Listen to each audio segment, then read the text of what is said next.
The White Seal, Part 2.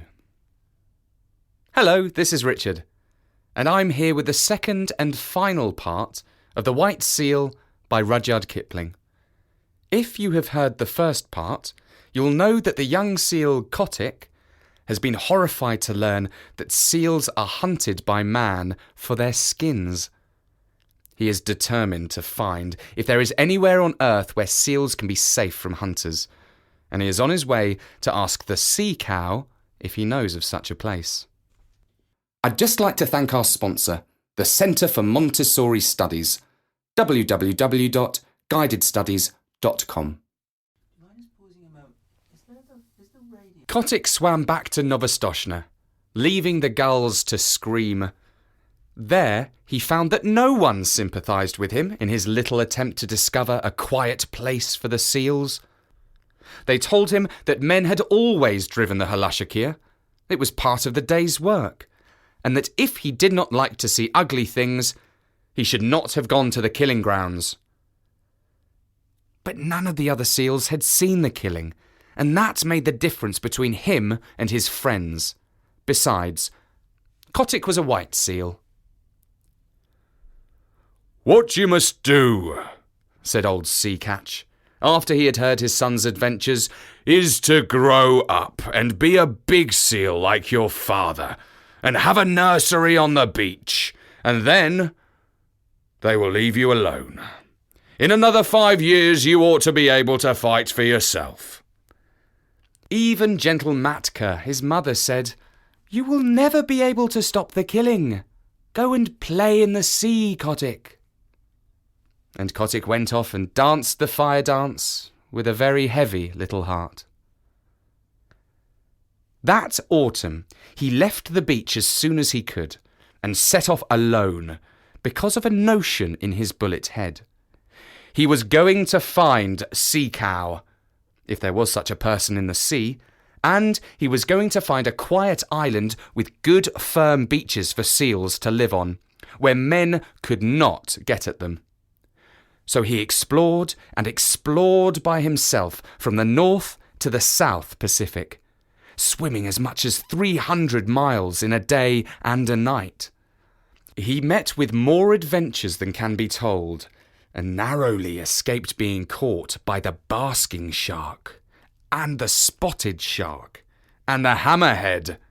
And he met all the untrustworthy ruffians that loaf up and down the seas, and the heavy polite fish, and the scarlet-spotted scallops that are moored in one place for hundreds of years and grow very proud of it. But he never met Sea Cow, and he never found an island that he could fancy. If the beach was good and hard, with a slope behind it for seals to play on, there was always the smoke of a whaler on the horizon, boiling down blubber, and Kotick knew what that meant. Or else he could see that seals had once visited the island and been killed off, and Kotick knew that where men had come once, they would come again. He picked up with an old stumpy-tailed albatross, who told him that Kerguelen Island was the very place for peace and quiet. And when Kotick went down there, he was all but smashed to pieces against some wicked black cliffs in a heavy sleet storm with lightning and thunder. Yet as he pulled out against the gale, he could see that even there had once been a seal nursery, and so in all the other islands that he visited.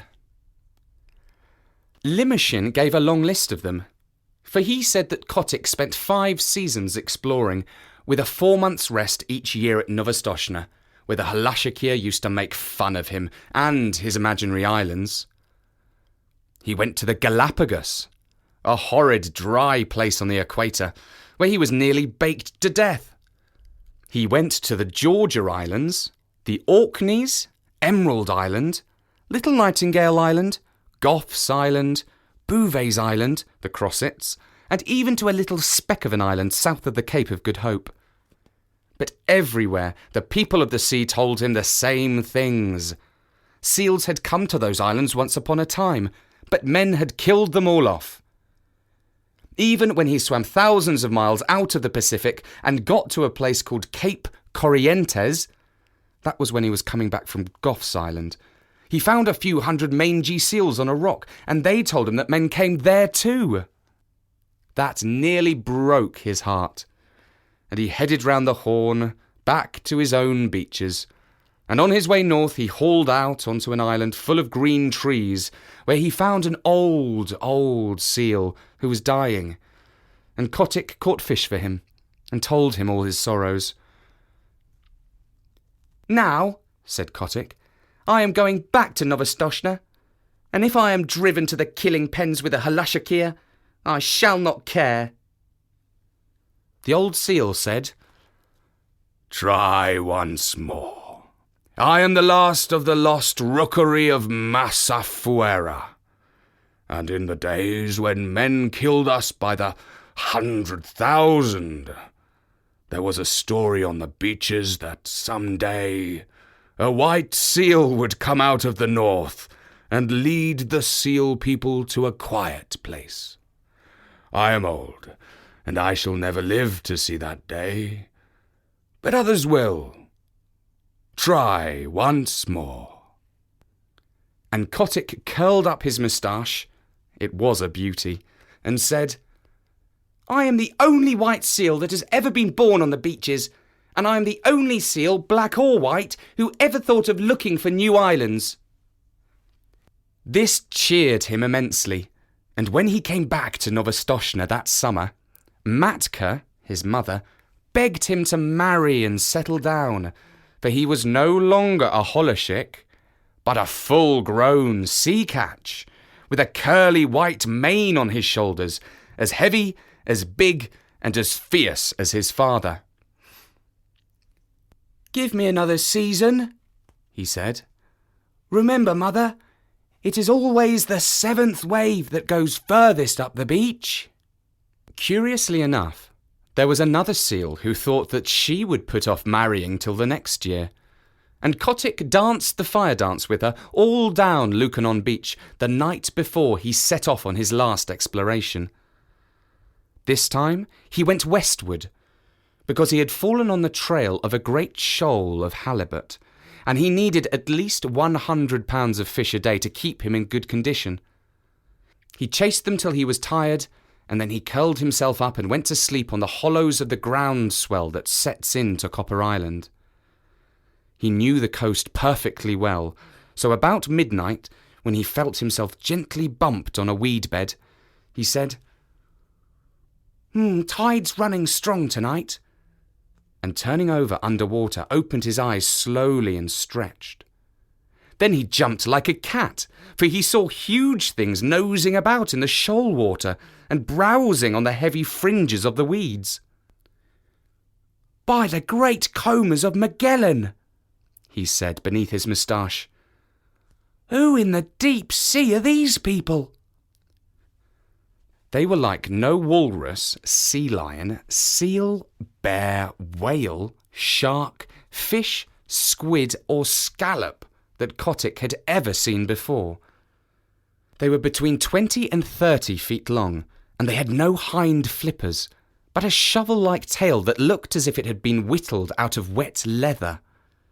Their heads were the most foolish-looking things you ever saw, and they balanced on the ends of their tails in deep water when they weren't grazing, bowing solemnly to each other and waving their front flippers as a fat man waves his arm.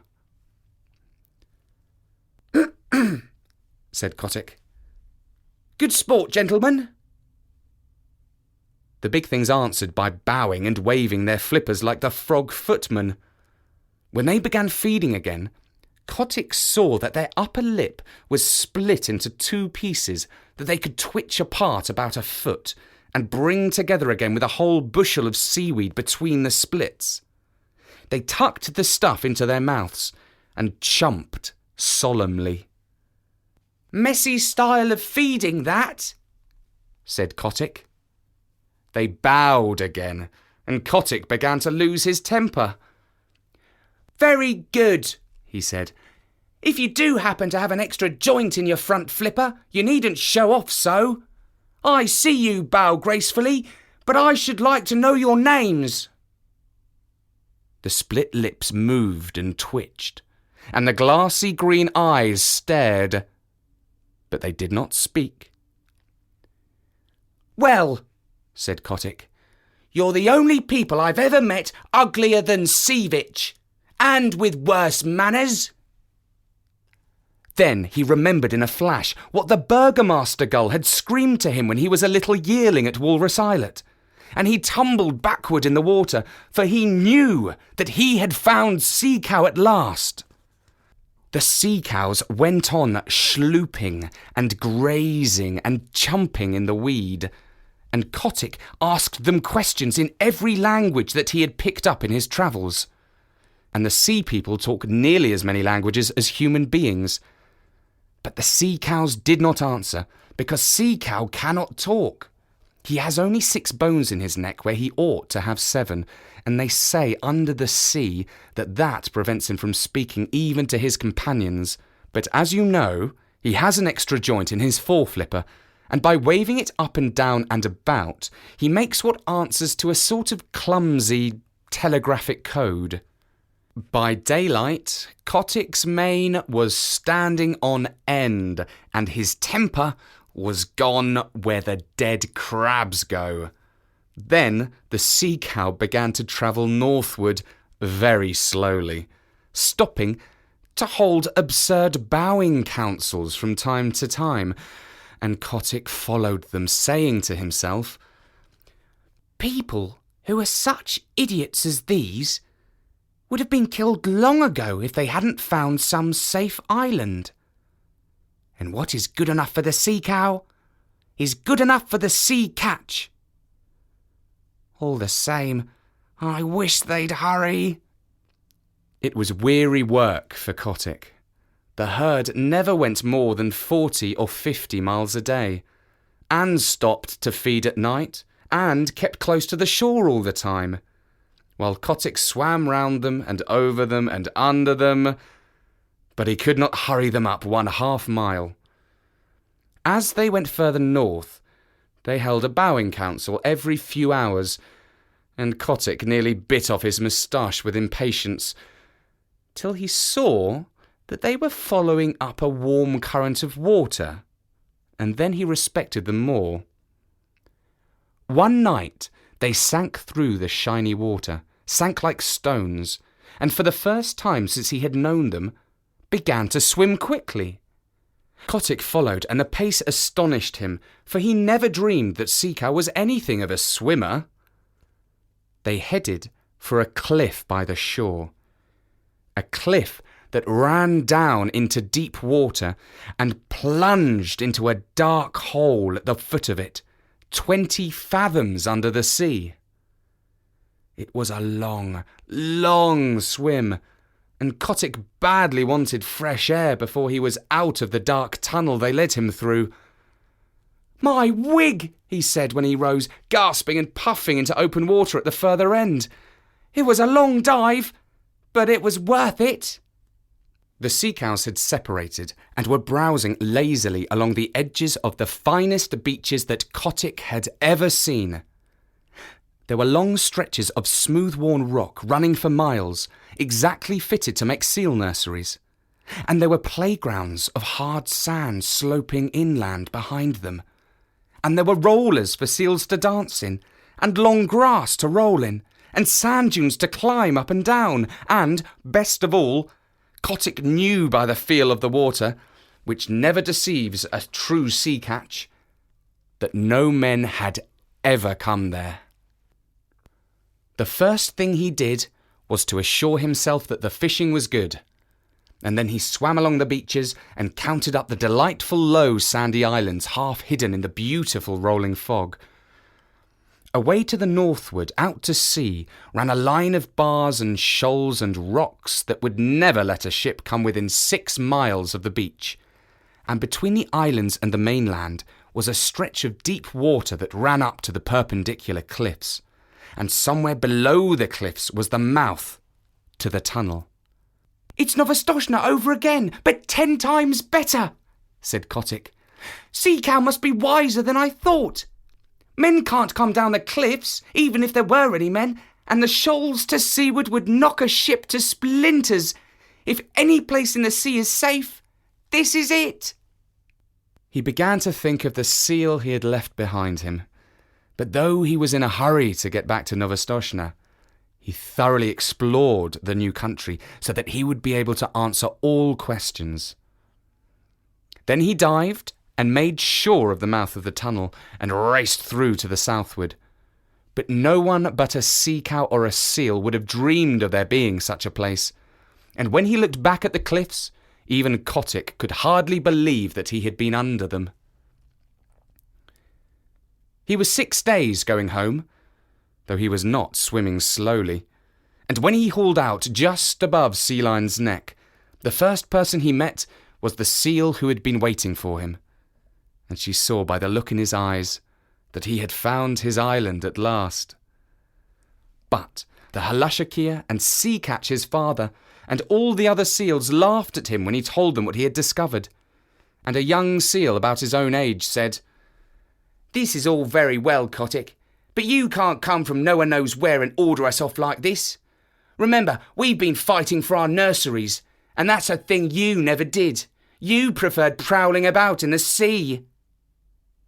The other seals laughed at this, and the young seal began twisting his head from side to side. He had just married that year and was making a great fuss about it. "I've no nursery to fight for," said Kotick. "I only want to show you all a place where you will be safe. What's the use of fighting?" "Oh, if you're trying to back out, of course I've no more to say," said the young seal with an ugly chuckle. "Will you come with me if I win?" said Kotick, and a green light came into his eye, for he was very angry at having to fight at all. "Very good," said the young seal carelessly. "If you win, I'll come." He had no time to change his mind, for Kotick's head was out and his teeth sunk in the blubber of the young seal's neck. Then he threw himself back on his haunches and hauled his enemy down the beach, shook him and knocked him over. Then Kotick roared to the seals, "I've done my best for you these 5 seasons past. I've found you the island where you'll be safe, but unless your heads are dragged off your silly necks, you won't believe. I'm going to teach you now. Look out for yourselves." Limoshin told me that never in his life, and Limoshin sees 10,000 big seals fighting every year, never in all his little life did he see anything like Kotick's charge into the nurseries. He flung himself at the biggest sea catch he could find, caught him by the throat, choked him and bumped him and banged him till he grunted for mercy, and then threw him aside and attacked the next. You see, Kotick had never fasted for 4 months, as the big seals did every year, and his deep-sea swimming trips kept him in perfect condition. And, best of all, he had never fought before. His curly white mane stood up with rage, and his eyes flamed, and his big dog teeth glistened, and he was splendid to look at. Old Sea Catch, his father, saw him tearing past, hauling the grizzled old seals about as though they had been halibut, and upsetting the young bachelors in all directions. And Sea Catch gave a roar and shouted, "He may be a fool, but he is the best fighter on the beaches. Don't tackle your father, my son. He's with you." Kotick roared in answer, and old Sea Catch waddled in with his moustache on end, blowing like a locomotive, while Matka and the seal that was going to marry Kotick cowered down and admired their menfolk. It was a gorgeous fight, for the two fought as long as there was a seal that dared lift up his head. And when there were none, they paraded grandly up and down the beach, side by side, bellowing. At night, just as the northern lights were winking and flashing through the fog, Kotick climbed a bare rock and looked down on the scattered nurseries and the torn and bleeding seals. "Now," he said, "I've taught you your lesson." "My wig!" said old Sea Catch, boosting himself up stiffly, for he was fearfully mauled. The killer whale himself could not have cut them up worse. Son, I'm proud of you, and what's more, I'll come with you to your island, if there is such a place. Here you, fat pigs of the sea, who comes with me to the sea cow's tunnel? Answer, or I shall teach you again, roared Kotick. There was a murmur like the ripple of the tide all up and down the beaches. We will come, said thousands of tired voices. We will follow Kotick, the white seal. Then Kotick dropped his head between his shoulders and shut his eyes proudly. He was not a white seal anymore, but red from head to tail. All the same, he would have scorned to look at or touch one of his wounds. A week later, he and his army, nearly 10,000 Halushakia and old seals, went away north to the sea cow's tunnel, Kotick leading them, and the seals that stayed at Novostoshna called them idiots.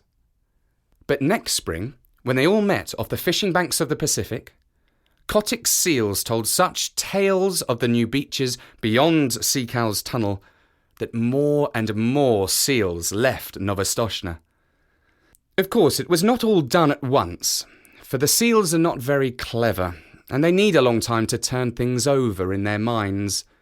But year after year, more seals went away from Novostoshna and Lukanon and the other nurseries to the quiet, sheltered beaches where Kotick sits all the summer through, getting bigger and fatter and stronger each year, while the Halushakia play around him in that sea where no man comes.